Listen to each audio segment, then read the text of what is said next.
Welcome to Escaping the Echo Chamber. Are you ready to get out of the echo chamber? Are you ready to think outside the box? Because that's where we are. That's where we do our thinking. Welcome. Got a great one today. In fact, it's been a great day so far. It's been a great day. Uh, I had the opportunity to be on a panel. Kwame Brown had a panel, great panel, and I had the opportunity to participate in it. So, like that was awesome. And what was really awesome was what we were talking about and the fact that we got to like it was productive, and that's something I really appreciate, and it further underscores and demonstrates like how powerful the technology is now, and how useful it is, and how much we have to take advantage of it, because we can have somebody like Kwame Brown who has a platform and has no problem just, hey, come on, let's chop it up, let's talk solutions. So yeah, we're not I don't even need to get into a whole lot of preamble. Let's get into this. Let's get into this, because this is it's it's time to it's time to get to work. Basically what happened is, if you're not aware, a couple of days ago, Biden, Joe Biden, was giving a speech, and at the end of his speech, America, then he turns around and he holds out his hand, but there's nobody there, and then he turns further, there's nobody there, then he meanders off of the stage. Finally, he gets down to the crowd, and then he's talking to people in the crowd. Kwame Brown shared that earlier today, and then he had the panel, and he was like, "What's up? What's up with Biden?" So the question is, what is up with Biden? the The interesting thing is, the press, the mainstream media, the Biden propaganda machine will sit here and pretend, oh no, it's just Republicans. They're just angry. They're just making stuff up. They're deceptively editing. And listen, there have been times when stuff has been deceptively edited. Absolutely, been times when they've deceptively edited stuff about Biden. Absolutely, 1,000%. There's a lot of stuff that wasn't deceptively edited. There's a lot of stuff that so like when he called Satchel Paige the great Negro, like, no, that wasn't deceptively edited. Edited. He said that those are the words that came out of Joe Biden's mouth. And then you have the he's been so many times, he's been on stage and confused and looking around, not knowing what's going on. If we remember, during the presidential campaign, during the race, he was just disappearing for long periods of time, and they would prop him in front of a screen. He would, like, they very carefully, his handles were right there. Okay, you're done. And they yank him away. Then he would ramble. I mean, he had so many ramblings about corn pop and the shaving his legs, and like just ridiculous stuff. And of course, let's not forget. Well, we've got the yeah, that, because we all have the all men are created, and that thing, the thing.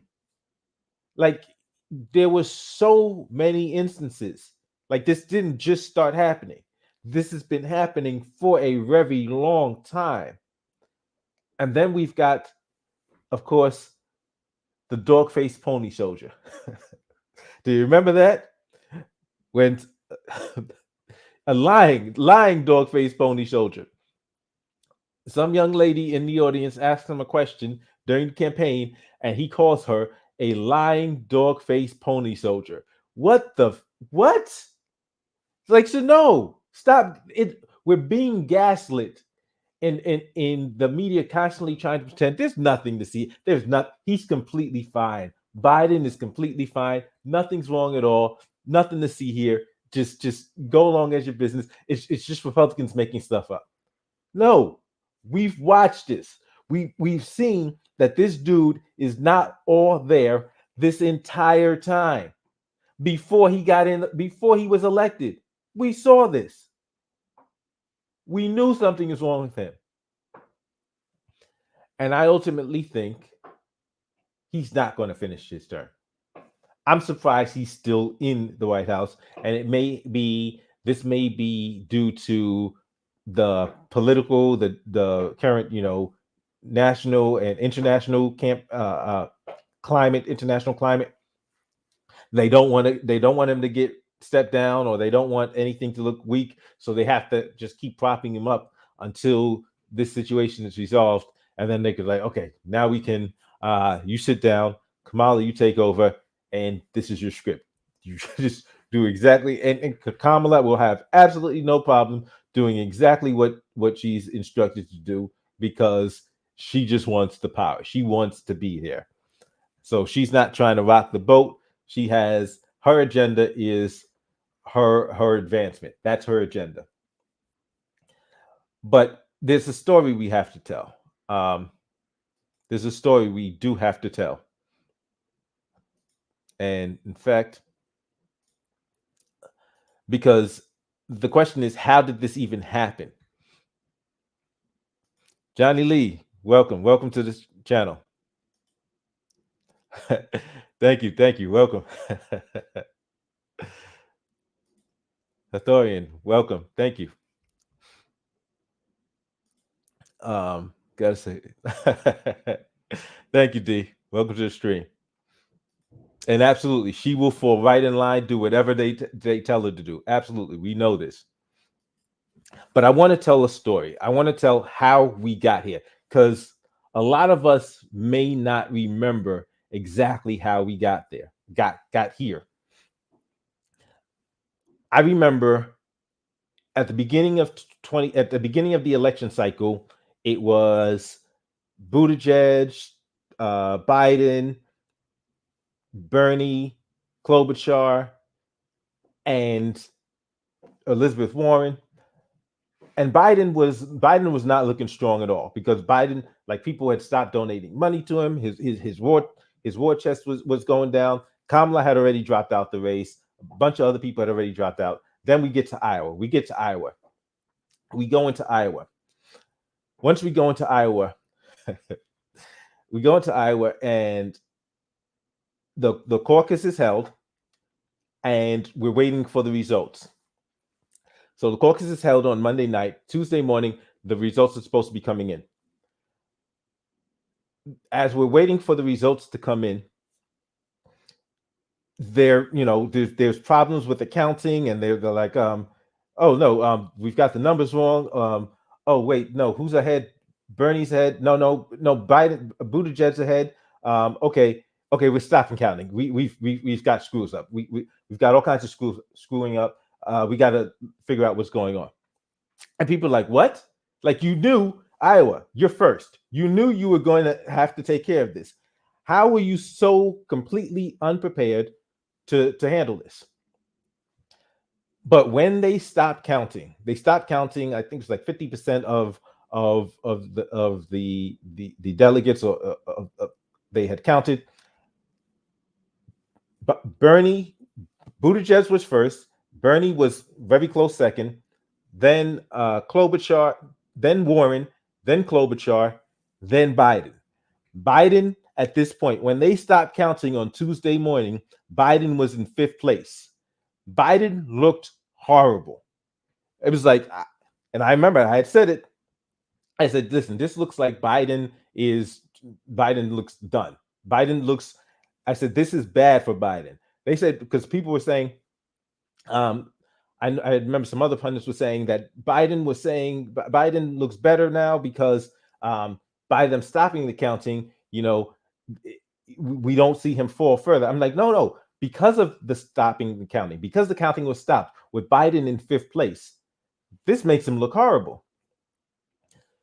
They resume counting, and Bernie is given second place despite the fact that he actually had more support, and there were still irregularities because like Deval Patrick, and if you don't know who Deval Patrick is, neither did the people who supposedly voted for him. He has delegates, and so it was just ridiculous. There was clearly a whole bunch of shenanigans happening in Iowa, and we get out of Iowa, so it's Bernie and Buttigieg. Couple of more states, Bernie is looking strong. Like I think it's New Mexico, Bernie, Nevada, Bernie's cleaning up. Get to South Carolina, and that's when Clyburn just does his magic. Finally, Biden gets a win because of Clyburn. But it's still only one win, but it's a lot of numbers. He gets a lot of delegates from it. Then we're going into Super Tuesday because that's Saturday. Sunday comes around. Obama gets on the phone, has a conversation with Buttigieg. Now remember, Buttigieg was in first place after Iowa, and he's still one of the front runners. For some reason, the 2 days before Super Tuesday, Pete Buttigieg drops out the race, endorses Biden. Amy Klobuchar drops out the race, endorses Biden. Basically, they all drop out, coalesce around Biden to make sure that he's the nominee and not Bernie. Fast forward, we keep going. Like once the momentum he gets from that Super Tuesday run just catapults him all the way, and then we get to the convention. He's the nominee. Bernie, okay, I will support the nominee like I promised, and we've got Joe Biden. But remember, Joe Biden was actually selected. Behind the scenes, the Democratic National Committee moved the pieces around to make sure that Biden was the nominee. That's how we got here. So we get to the panel today. And that's what we're talking about did we win? Like, what was getting Biden a win? And clearly, everybody can look around and see inflation through the roof. All the promises even remember that they had promised like $1,400 or $1,200 stimulus relief, and then said, "Oh no, but there had already been some stimulus relief, so we're just giving you the difference of it." From the jump, they just started breaking promises, and so that the people that even wanted their policies didn't even get the stuff. As far as student debt relief, didn't happen. Nothing. So it's clear that all of the things that they said they were going to do, they didn't do. And then there's a bunch of stuff that they refused to even promise. Because like when it came to the Black community, they told Ice Cube, sit down, vote, sit down, support us, and then we'll talk after. Cube still hasn't heard anything from them. In fact, they put so much pressure on Cube that he had to shut down his website, Contract with Black America, and now he just stepped back. Like that's what happened. Like they had no intention of doing anything for the Black community, never. And like Kamala, I remember when she was running, she explicitly said, "Oh, I'm not going to do anything specific for Black people." But when it comes to other groups, she can get pretty specific. Um, let me just take a look at some of these comments. PJ, welcome, welcome. Democrats and Republicans are both horrible and don't care about black people. It's best if black people don't vote or create their own party. And so, like, we had the panel today was so great. We got to chop it up, and I mean, we got it. That was a really good panel. I really enjoyed having an opportunity to be a part of it. I'm really glad Kwame Brown held it, and he was like content just to facilitate the conversation. We got. I found it to be very productive. Rocket Man, welcome, welcome. Solid Snake, welcome, Solid. The channel's name Escaping the Echo Chamber, but he verbalizes inner thought.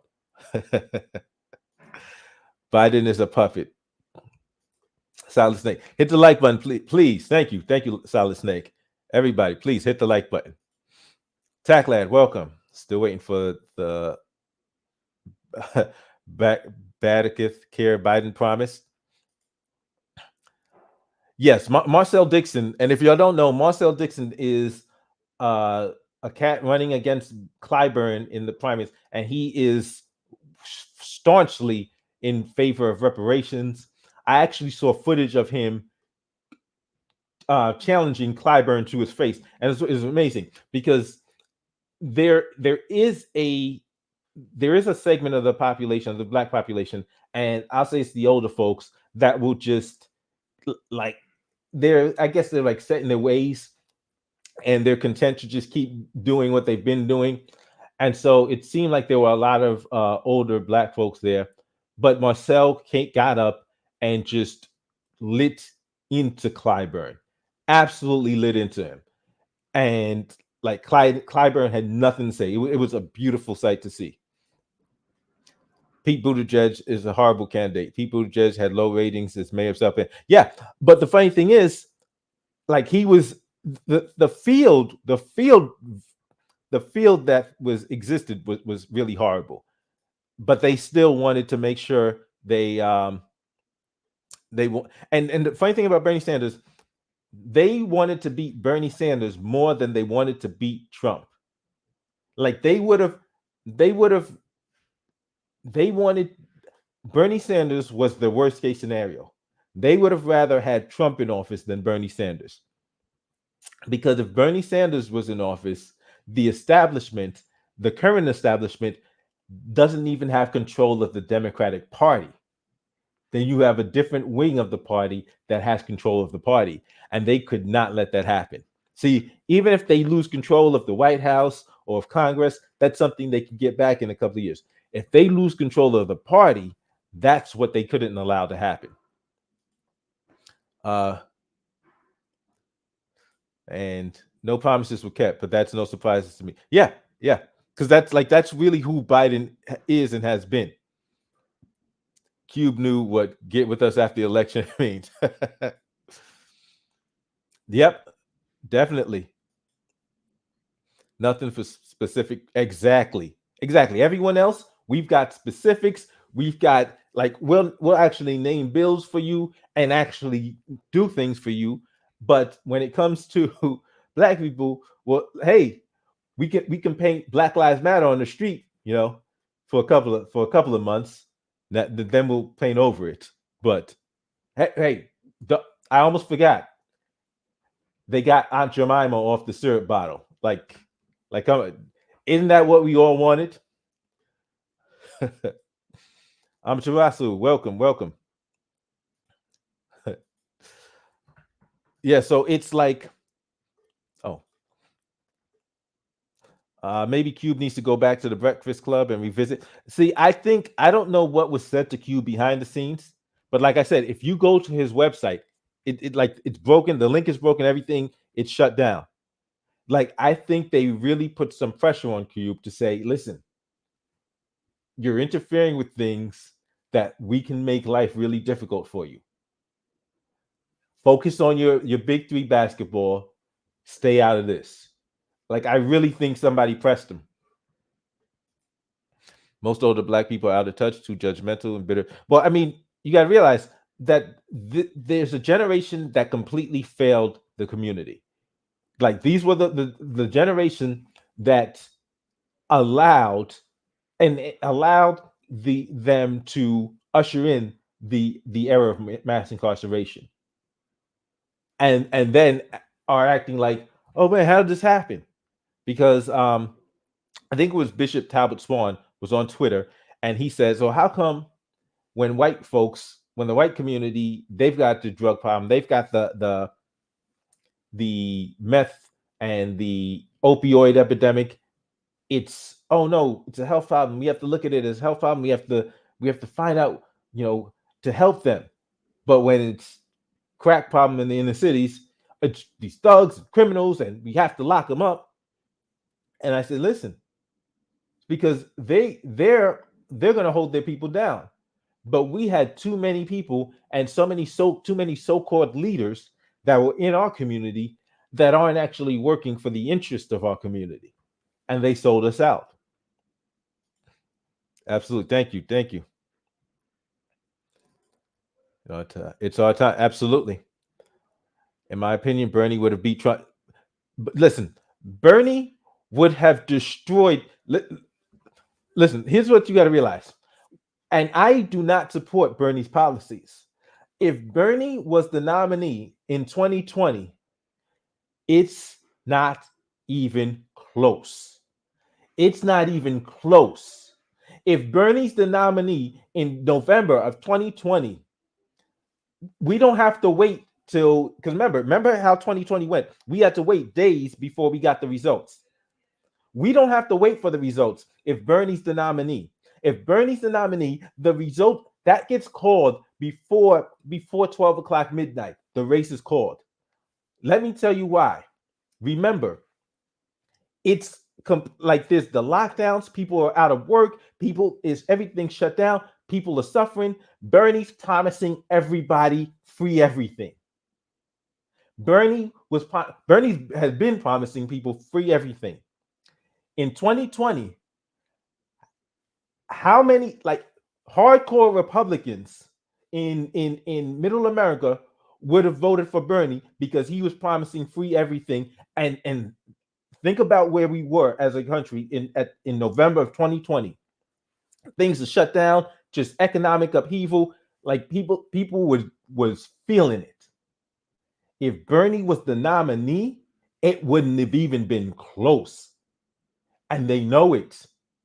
They know it wouldn't have been close. Like Bernie would not have just been president. Like I said, he would have been in complete control of the Democratic Party. And then instead of having Pelosi having all the power, now you have AOC, Ilhan Omar, Cori Bush. You have the squad having so much more power because now they've got Bernie in the White House. Like it would have been it wouldn't have even been close, not even close. Thank you so much, Jay. Really appreciate it. Thank you, JD Informate. Thank you. I really appreciate it. Welcome to the stream, Jay. TLD. Welcome, TLD. Why can't we hold politicians accountable like a contract with the people? If they fall short of their promises, there should be penalties. That would be great. That would be great. Like you have a contract. If you violate the terms of the contract, you're gone. Because the opioid epidemic was and is affecting suburban white mothers. Exactly. It's a whole nother story when it comes to them.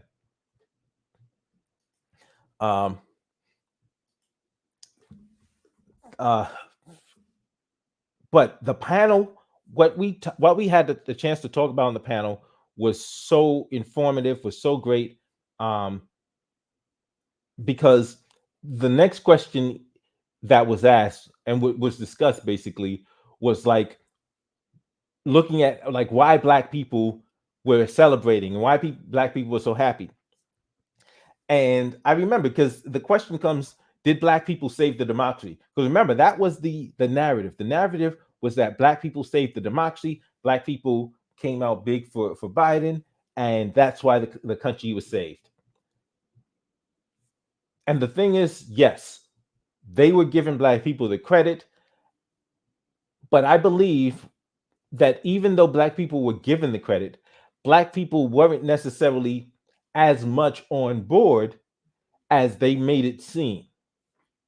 And so, giving you an example, let's say there's a big party, office party. Everybody's going to the office party. Everybody has to bring something. So you say, okay, I'm coming out. I'm bringing some barbecue chicken. Got a great recipe. Put it together, season it well. Bring it to the party. You get there. You got your big pan of barbecue chicken, and you find out that another guy that's already there bought some barbecue chicken too. He bought a lot of chicken. So you put your barbecue chicken there. His barbecue chicken is already open. People are eating his barbecue chicken. He winds up leaving. People are eating this barbecue chicken, and they absolutely love it. It's amazing. They're just, but they don't realize it's his barbecue chicken. They know you bought barbecue chicken as well, so they think your chicken is the one that they like, and they're telling you, "Oh, your chicken is so great. Where'd you get? You got to give me the recipe." And at this point, you're like, "Well, he's not here, so I might as well take the credit." It's a human thing. We sometimes we do it. It's like, okay, if you're gonna appreciate it, I might as well just take the credit. It's no harm, no foul. A couple of hours go by, they're running out of the chicken. Your chicken still hasn't been touched, but they're running out of his chicken. Then people start getting sick. Now people are like, oh, I don't feel so good. And people start realizing, wait a minute, you're sick, I'm sick. What did we all have? Everybody that's getting sick had the chicken. Now they're not giving you the credit. Now everybody's looking at you like, what did you do to that chicken? Now you're getting the blame. That's where Black people are right now. Because they were giving Black people credit, like, oh, you're so great, you're saving democracy. And now that everything has fallen apart, now people are turning to Black people like, what did you do? You gave us Biden. And really, we didn't do it. But when they were giving Black people credit, a lot of Black people were like, well, let's not, if they're going to celebrate, if they're going to give us credit, let's not interrupt them. But Black people weren't as responsible because a lot of Black people weren't on board with Biden. A lot of Black people weren't supporting Biden. A lot of Black people didn't want to see Biden and don't support him now. But the problem is, if we accepted the credit, now we got to take the blame. But there are so many of us, and those of us that are vocal about not supporting Biden, or that even those of us that are just like tired, fed up, done with the political system, we're not the ones that are getting airtime on TV.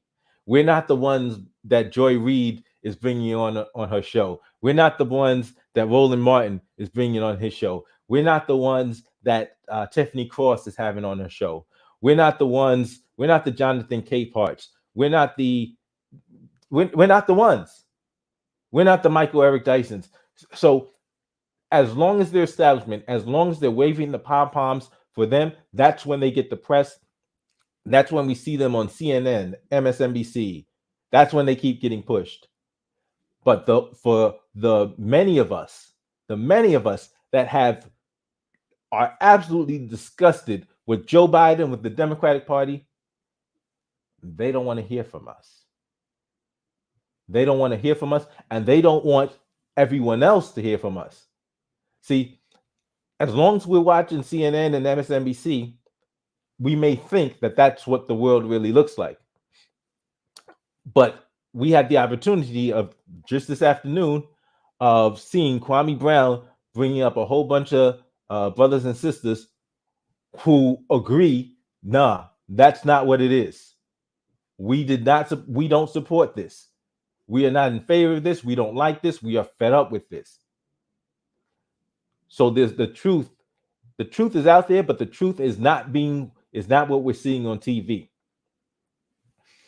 You see, the question is, what is the problem with the Democrats? So there's a bunch of problems with the Democrats, a bunch of problems with the Democrats. And even though we may have different policy ideas, some of us may want more, may want the government to do more. Some of us may want the government to do less. The crazy thing is, like right now, the government is doing less for us, but more to us. and it's just not working out. So there are plenty of Black people who do say, "Hey, yeah, get rid of these student loan debt." Like this, it's like an anchor around their neck. Nothing, no support, no help, no relief. There are those who assumed, okay, maybe there's actually going to be some movement on criminal justice issues. I mean, 2020 was the George Floyd protests all over the country. There were George Floyd protests in other countries. Just think about that. There were George Floyd protests in other countries. So we knew that there was gonna have to be changes. There was gonna have to be changes made. You know, once the Democrats are in power, they're gonna have to make changes. No changes. No changes. And in fact, like I'm here in New York, and we have a former police officer, NYPD officer, as mayor. So yeah, there are going to be some changes coming, but it's not going to be in that direction we wanted. It's going to be in the other direction, because he's talking about cracking that. Like he wanted to ban drill rap. Like what? So you're trying to. He wants to create. He wants to create a police state, and you know, I knew this was coming, especially when I looked at who our mayor was. I looked at who the president was, the architect of mass incarceration. And for those, I mean, Joe Biden is one of the, yes, he really crafted the mass incarceration system that we see. And people say, oh, well, he was federal. The problem is the states. Joe Biden, as the chair of the Judicial Committee, well-known leader in the Democratic Party, senator from Delaware, he had the power to influence party policies all over the country. So they will say, oh, well, he only had control of the federal. Yes, that's what he had as a senator. As a leader in the Democratic Party, he was pushing for truth in sentencing laws, which means higher time, higher percentages of the sentences. So that's the reason why states all over the country started putting in these laws, because the party of whom Joe Biden was a leader was pushing for this, and he did it at the federal level. He changed the sentencing scheme, the federal sentencing scheme in 1984. Got rid of parole, changed it to 85% of our time that people found federal defendants had to serve. 100-to-1 crack law, 94 crime bill, violent crime control law enforcement act. This dude was a menace, an absolute menace. But the great thing about what happened this afternoon about Kwame Brown's panel was we got there and we were able to talk about solutions. So we're going to get to, I just want to get to some more comments. Tech lad, if we continue to be ignored, I wouldn't be surprised if an all-black political party shows up, and I can already see the right smearing it as racist. Of course they will. Of course they. Wait, why has it got to be all black? What if you had an all-white political party? That's exactly what they'll say. Like, black people really didn't really vote for Joe Biden. Yeah, people need to stop the BS. Yeah, like black people, there were so many black people who just didn't vote, just were disaffected. But you've got people on the right, Republicans on the right, that are cool with that. They're like, we don't care if you don't vote, just don't vote for them. tackle that. An all-black party should be created, and the right will totally call it racist. You'll know where this was going. I'm Tarasu. Still waiting on Joe to cancel some of my student loans so I can take another loan to get my MBA.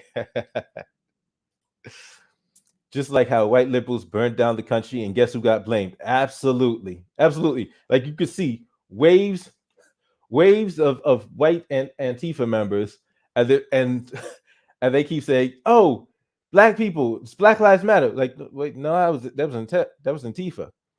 Kenny, welcome. Black people are supposed to vote Democrat because black people always vote Democrat. But the way it's set up, you've got the Republicans like, well, we're not going to do anything for you, but at least we're going to tell you we're not going to do anything for you. They'll pander to you. Government intervention is the reason why college is ridiculously expensive. Exactly.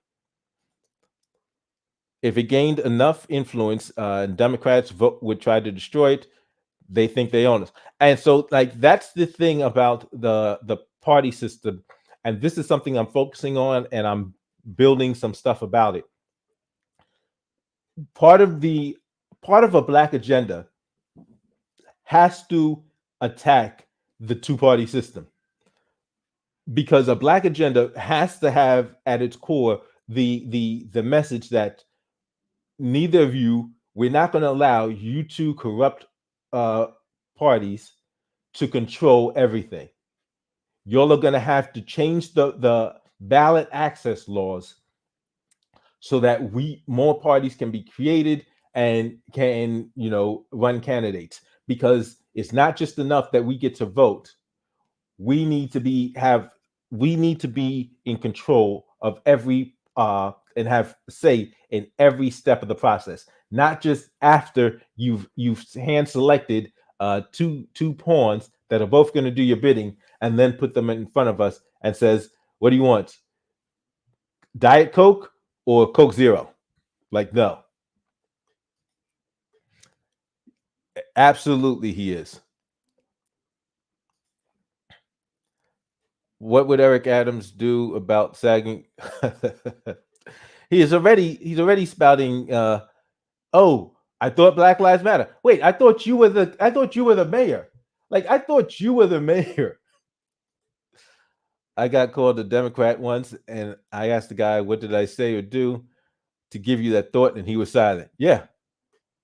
He says, well, I thought all black people were Democrats. Okay, I will say this. If you self-snitch, then you can't be surprised that the FBI knocks on your door. So what's your thoughts on Senator Warnock in Georgia? I think that's a scam. I think they're trying to mobilize so one, I think the Democrats want they want Herschel Walker to be the nominee. They want Herschel Walker to be the nominee because he's an idiot. He's an absolute. They want Herschel Walker to be the nominee. So they are promoting this image as if, oh no, not Herschel. Now, I remember they wanted the same thing with Donald Trump, and it backfired. I don't think Herschel Walker has the showmanship of Trump. Trump is a great at manipulating media. Herschel Walker, I don't think he's there. So I think they want it to be Herschel Walker because they know like there's no substance to him, and so they feel that they can do a better job of going up against him. But it's we still have to wait and see. When Stop and Frisk comes back to New York City, watch how many are going to be shocked. I won't be shocked. I'm shocked it hasn't happened already. Remember, first it was called Antifa riots, then it was Antifa and BLM. Now it's just exactly. Also, did you hear Sheila Jackson Lee is trying to tell black people that she's working on HR 40 again? And listen, she can work on it. And the work is we're conducting a study to see if a study should be done about a study on considering the possibility of doing a study on whether or not we should study reparations.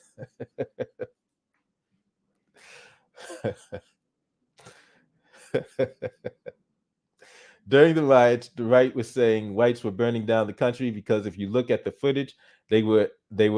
Then several months later, they pushed back. They pushed the black people burned down. Yes, it's like wait a minute, you like we could run back the tape of you playing the tapes of white people doing this, but now you want to change the narrative. Warnock is a horrible candidate.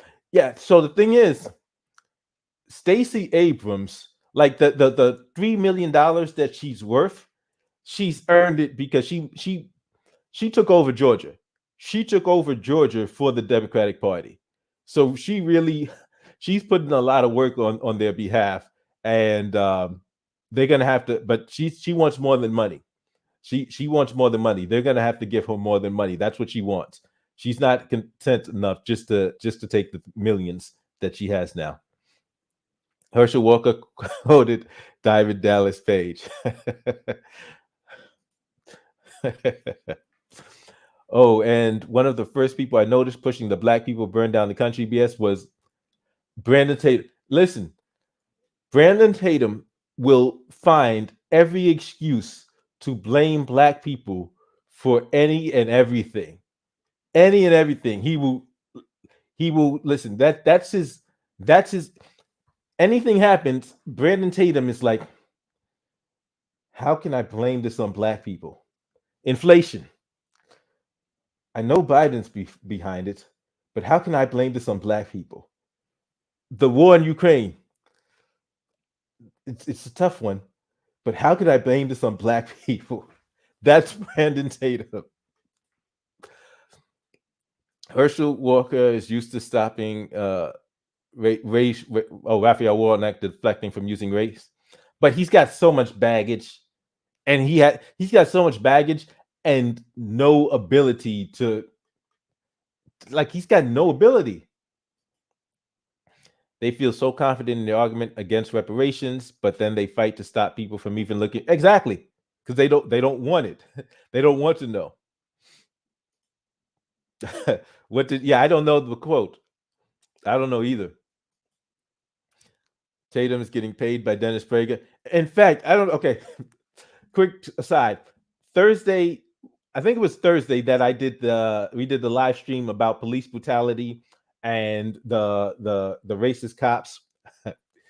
Thursday night, PragerU has Tatum and Amala Ekmanubi uh, debating, and so she's supposed to be the anti-police person. He's the pro-police person, and so they put on a mock debate, basically saying that, oh, cops are great, and her performance was just, and like she called it, I forgot what she called it, but she might as well call it the straw man, because that's what she was doing. She just created this ridiculous straw man's of the opposing position, and gave like, but listen, so I think we should have no cops. Doesn't that make sense? And he goes, oh no, because then there'll be murders. She says, oh, okay, you're right. Like it was absolutely ridiculous.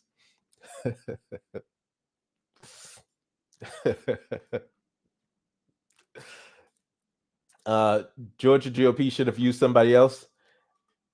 Yeah, they're not even they're not trying to make any changes.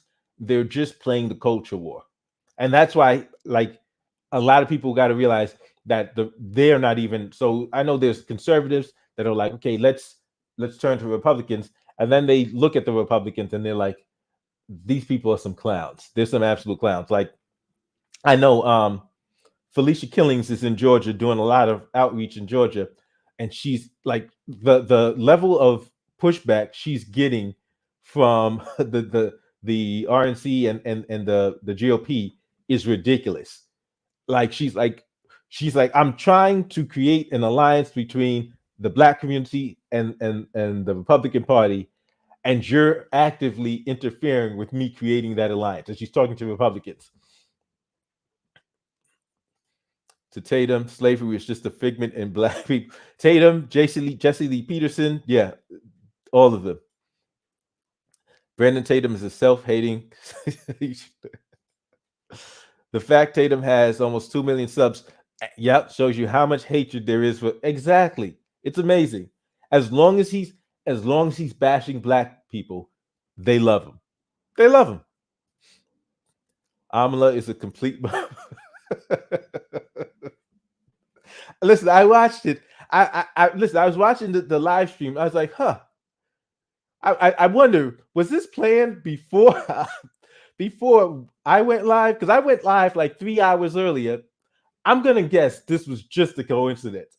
I gotta assume it was just a coincidence that I went live 3 hours earlier, and then 3 hours later they're talking about, oh no, police aren't racist again. Okay, it had to be a coincidence. It had to be. Uh,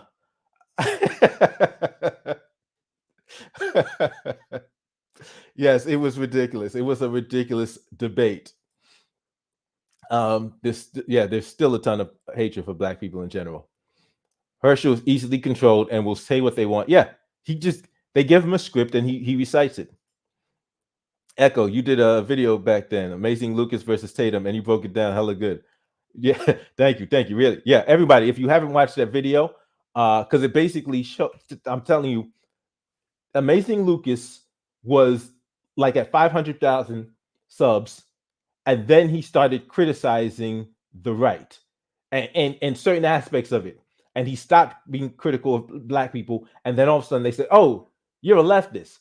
Now he was still advocating conservative principles, but because he wasn't bashing black people, now suddenly they hated him. It's all about the talking points and the check. Amazing. Yes, that's Jesse Lee Peterson. So solutions. Yeah, let's talk about. I mean, that was the great thing that we got to talk about. Solutions. We're talking about voting, right? So I know that that's the first place we got to look, because it's like, okay, so do we just vote for somebody else? And it was great to hear a bunch of different perspectives, and we got to a point where we we're like, okay, so if we're gonna vote, we need to make sure we're voting intelligently. We need to make sure we're informed completely about the policies. And so now, let's say that's our only solution. If that's our only solution, there are things we can do, like as individuals. So we can start doing policy analysis. And like I said, it's great because Kwame says, I'm going to, when we have policies, I'm going to bring people on to discuss these policies, the people that are experts that can break down these policies, so that we'll know, so that the people will know what the policy is about and what it means. And it's great to have somebody like Kwame doing that, because now it's not, we don't have to listen to Roland Martin shilling for the Democrats. So it'll be great to have somebody actually saying, okay, listen, this is what it is. This is how it's not. They're painting it as this way. They're promoting it as this way, but it's a lie. So even if you just take a look at something like the lynching, the first federal lynching bill, anti-lynching bill, which didn't actually create, all the lynching bill did was create a section called lynching, and that section called lynching then refers to the acts that have already been criminalized earlier in the bill. It did nothing. It did not criminalize any additional behavior. It just added a label of lynching to behavior that had already been criminalized. And then it created, okay, and so that it didn't create another criminal scheme, but what it did create was now a conspiracy component and changing the sentencing scheme. And what I said, and I think I did a short on this. I said, wait till wait till after the election, after 2022 election, and we're gonna see how many black people wind up getting sentenced under that federal lynching bill, because I guarantee you it's going to be used against black people. I guarantee it. Yeah. So if we're voting, if we're gonna be voting, having the knowledge and the information about what we're voting for, what the bills are about, that's going to be essential. And Kwame brought up PACs, so political action committees. Political action committees are a very powerful tool, because now we can build packs around single issues, around multiple issues, around like specific bills. Like we can build packs about around so many things, but to get things done. And that's a way where we can start moving without having to be completely dependent upon uh, either party, and we can actually influence where things are moving. So we can build a pact on criminal justice reform. We can build a pact on qualified immunity. We can build a pact on reparations. Yes, we can have a pact devoted to pushing for reparations. So these are things that we could be doing that can help change.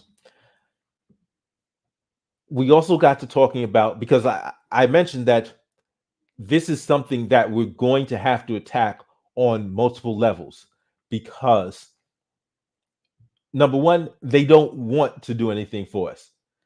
The the Democratic Party is not accidentally forgetting about Black people. It's very intentional. They do not want to do anything for Black people.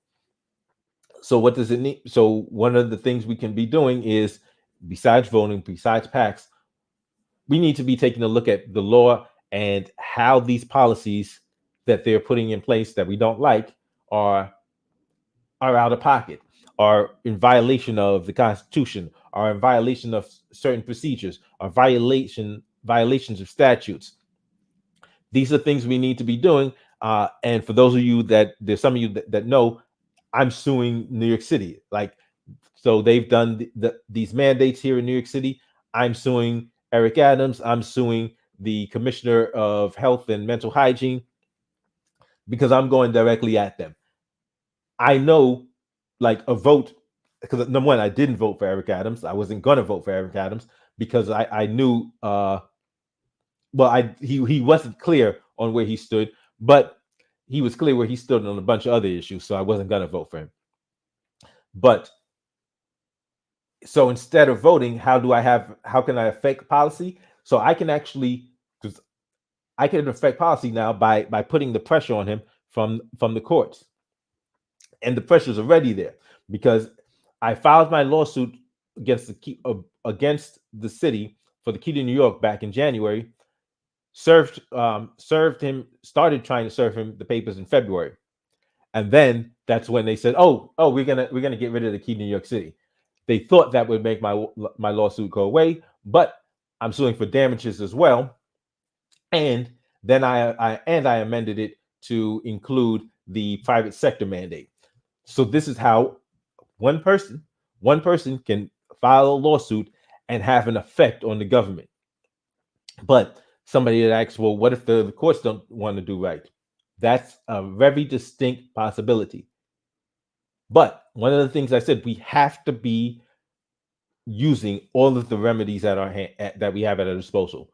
We can't take ourselves out of the game before we've started playing. We can't say, it's like you're dribbling at the top of the lane, then you see Shaq in the paint, you're like, it's Shaq's there. I'm not gonna do it. I'm not even gonna try.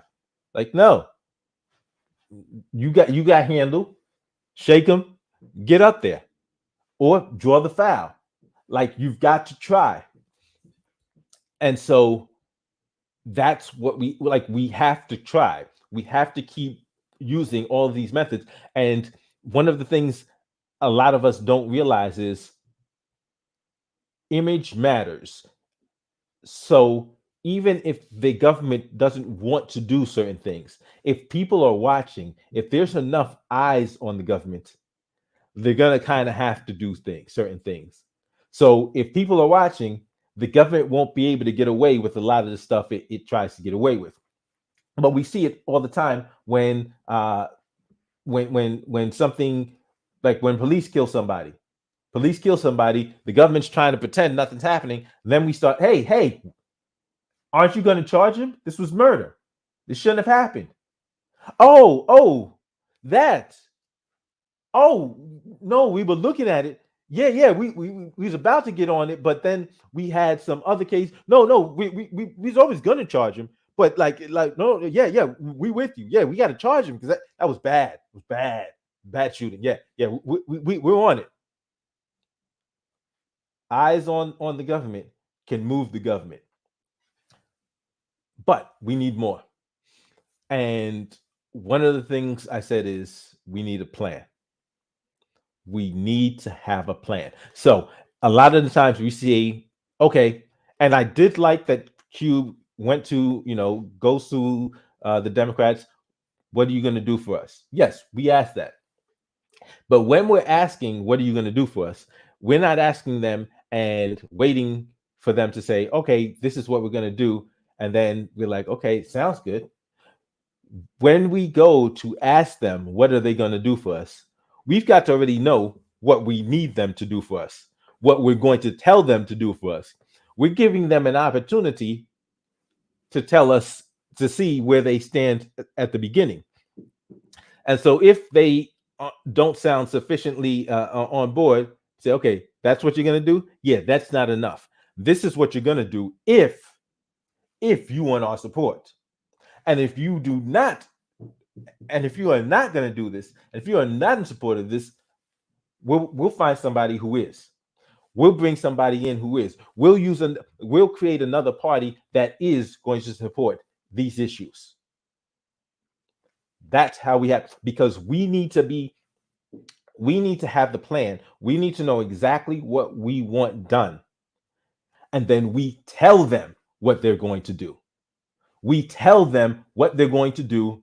And if they don't do it, then we get it done through other means. So we use the courts, we use political action committees, we think outside the box.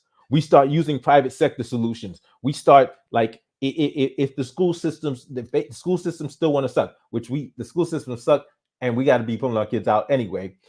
But then we start building nonprofits to educate our kids, pulling our kids out of the schools and doing the homeschool thing, and creating nonprofits that can help parents homeschool their kids.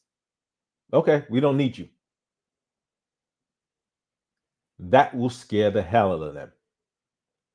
That when we start solving problems on our own, that is something they will not want to happen, because they don't want other people realizing, wait a minute, the Black community is solving their problems on their own. Wait a minute. Was government in the way this entire time? Yes, government was in the way the entire time.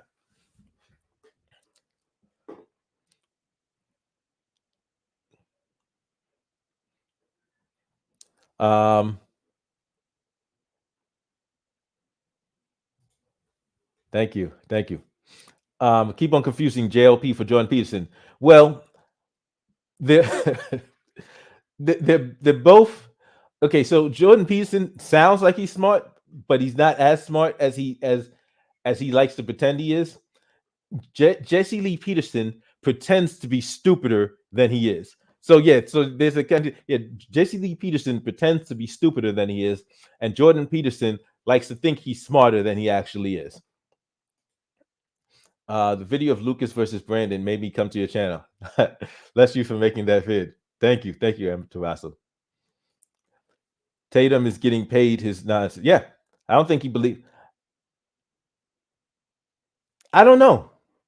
I believe at some point, I think some of these people have internalized it. Jesse Lee Peterson is clearly playing a character. Clearly. But Tatum, I think Tatum wants to believe it. I think he needs to believe it. I actually love Lucas' response to it. It was funny. But you're right. Roland is not as bad as the others. Not quite, but yeah, he's not as bad. But listen, but he has a habit of, when policy comes up, he does the shilling, and he's like, even right now, he's trying to make excuses for why the government is good on. I think he posted something today or yesterday about why the government is good. Department of Justice is doing a great job. What? The same Department of Justice that tried to let the McMichaels off, They tried to get them. Oh no, we'll just give them a plea. No, no. What Arbery's mother said, no, don't give them a plea. Take them to trial. That DOJ, Lucas in the beginning was being a mouthpiece for conservatives too, but he noticed how quick they turned on him if he disagreed or went off script. So listen, because he talked about, like, and that was one of the things I really appreciated about Lucas. I saw somebody, and you see this difference between people that are genuine and people that are just mouthpieces. Because even like there's videos of him years ago questioning, am I going too far? Am I off base? And so then he analyzed it, but like he's basing this. He grew up conservative. This is what he's always believed. And then he did some more research and he started seeing some perspective. And he was having the opportunity to see these conservatives, a bunch of these white conservatives, up close and personal, to say, okay, you're on some garbage, you know? And so like I really appreciated that he was able to do that, and the integrity that it took with him losing subscribers to say, I don't care if you go, if you don't, if you're gonna be so ignorant, I don't want you on my channel. Like was that was some integrity. Emmett Till, Anthony, yeah, yeah, that's all. Yeah, that's what it does. Mob is two or more people. Jay, I'm voting down ballot. Yeah, I mean, yeah, you got to pay attention to your local offices, pay attention to the school board, like all of this, and and I think that's one of the things we got to be talking about too, civics, in terms of how much control the government has over just basic things. But I also realize that there's an importance of making sure, and I'm working on being better at this, on covering these topics and still being able to entertain. Because quite frankly, nobody wants to be lectured to. Like nobody wants to hear me read the dictionary. So if we're gonna talk about it, like we gotta put it in a format where people want to talk about it, because people are tired. People are working hard these days. They're struggling to make ends meet, keep food on the table, put the kids through school, and the last thing they need to hear is somebody, some random guy on YouTube preaching to them, or preaching at them, like you're the problem. Like, yeah, they don't need that. um, in the hood, a group of people jumping you would be considered lynching. Yep, I'm telling you, it's going, when it starts getting used against black people, and remember, this anti-Asian hate. I'm like, oh, I see exactly how this is going to go down. I see exactly how this is going to go down. I see it already. Absolutely, I see how this is going down. I think it was when the cop who mistook a gun for a taser, he started questioning times. I think it was before then, because I know he talked about the that guy that whose daughter was in the store, and some scumbag tries to get inside the store, and he handled the deal. That father handled his business. Adams was vague on key issues, and when people tried to pin him down, then he brought up race.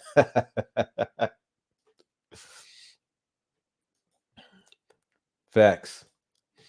Roland Martin made a couple of videos about BLM trying to place blame elsewhere. Yeah, like listen, it's funny. He summarized a quick summary of the story against them, and then he read verbatim the BLM statement, including that, not like, seriously, every time they're criticized, every time they're under scrutiny, it's white supremacy. No, it's not. Black people are criticizing you. Black people are looking at you like, what are you doing? You're not getting anything done. So stop with this. Oh, white supremacy is attacking me. No, no. Black people, like black people who see you as the frauds that you are calling you out. That's what it is. Yeah, he has integrity. That's why, absolutely. Tatum believes what he says 99%, but he's also realized that if he says what the right wants to hear, he can get paid well. Yes. So yeah, and yeah, I gotta say that he definitely embellishes and he definitely goes above and beyond to impress them because he's trying to get their favor. He's always trying to curry their favor. So he will constantly say the most outlandish, most ridiculous, most off the wall stuff just to like, please love me. I'm the good one, you know? And and it's really pathetic, but like it's good that we have like I really appreciate the space and I'm seeing the potential for so much good coming from this. um you've got people, you've got people like Lucas, you've got people like Kwame Brown, you've got you've got these brothers that are discussing the issues and actually talking about solutions, and that's a great thing. So seeing like and Kwame, like I said, I'm it's going to be because Kwame's already been talking about, and I did a video about Kwame last year because I saw what he was doing. It was like right when he was really blowing up, and people was like, oh yeah, he's beefing. Oh, what's wrong with him? I was like, this brother, like this, no, he's like he's playing chess right now. He's using all of this drama because people love drama, and he's like basically like mental jujitsu, and then turning the attention to, oh, we got to handle issues, we got to talk about issues, we got to talk about self-improvement, we got to talk about coding, we got to talk about trades and getting people and helping these young people. I'm like, yo, what he is doing is brilliant. And so it is great to have people in this space that are actually like really working to bring about some improvement and make things better, because we know there's a bunch of knuckleheads out there that are agents of chaos, and they are like you can look at them sometimes and you're like, oh no, we have no hope, but then you see that their actions to create chaos are not going unchallenged, and that's a great thing. Tatum needs to shave his beard. He's trying to look like Maj. He's trying to look like Maj Toure.